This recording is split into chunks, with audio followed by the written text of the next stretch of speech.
prie, vraiment, n'ayez pas peur de demander pardon. Ne vous occupez jamais de savoir si le prêtre vous juge pas. Le prêtre, il est heureux, normalement, de donner ce grand pardon. Et il faudrait donc que tous les prêtres soient présents dans les églises et qu'on l'annonce officiellement. C'est ça notre travail. Qu'on donne des sandwichs aux pauvres. Oui, bien sûr. Et d'ailleurs, qui en a besoin? Et normalement, on ne doit pas le dire. Normalement, notre charité devrait être cachée. On n'a pas à en parler, on n'a pas à avoir un micro sous le nez pour parler de ce qu'on fait dans l'ordre du bien. Mais au-delà, même ce sandwich d'ailleurs, qui s'intéresse au clochard en lui demandant « mais tu t'es confessé, tu as communié un jour dans ta vie ?»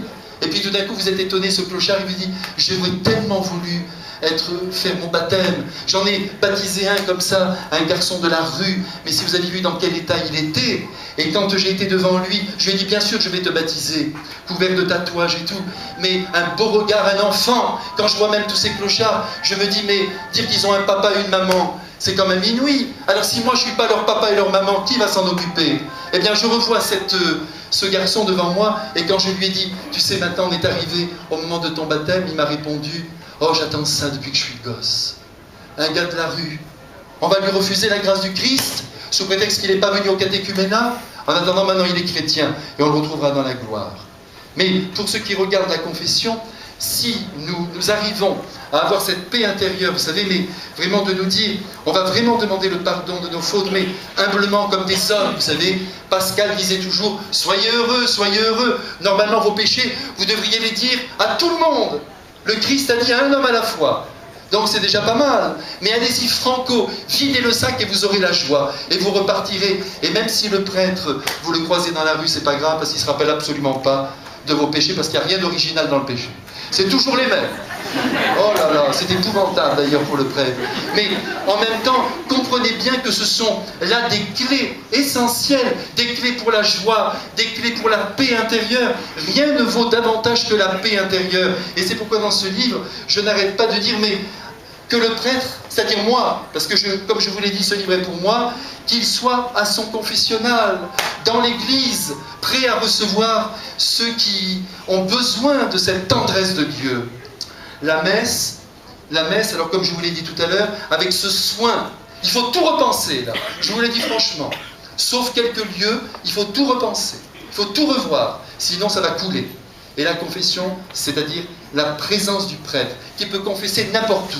Vous savez, quand on voyait Don Bosco quand même, hein, parce que Don Bosco c'est quand même pas rien, hein, assis sur les trottoirs de Turin, par terre, en train de confesser de pauvres gosses, qui étaient dans un état pire que notre jeunesse, parce que très souvent on ne se rend pas compte. Au XIXe siècle, par exemple en Italie, cette jeunesse qui était arrivée à Turin parce que l'industrialisation commençait, elle était perdue, non catéchisée, analphabète.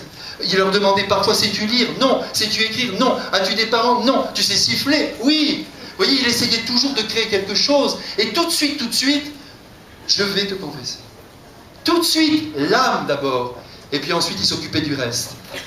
Et vous savez avec quel amour. Voyez, moi, je crois qu'il faut qu'on revienne à une diffusion du christianisme extrêmement simple, par l'amour, par la disponibilité, par l'adaptabilité aux situations, par une compréhension très profonde de ce que sont les êtres, dans un regard surnaturel immense, en priant, parce que c'est quand même ça, le cœur de notre affaire. Nous ne sommes que des transmetteurs, les prêtres comme vous d'ailleurs. Hein. Qu'est-ce qu'on est? Si on est dans le Saint-Esprit, eh bien, espérons, on n'y est pas toujours, mais on le lui demande. Et puis d'un coup, il permet des rencontres, parce que tout se fait à travers des rencontres. Et puis vous conduisez une âme vers Jésus, mais c'est formidable.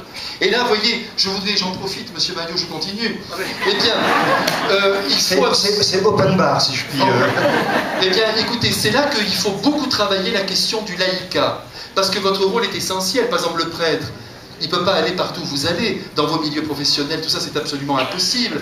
Dans beaucoup d'endroits, le prêtre ne peut pas passer.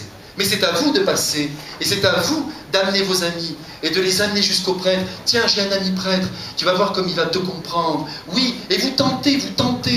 Et non pas simplement d'aider le prêtre dans le temple. Maintenant, on fait du laïc un demi-prêtre.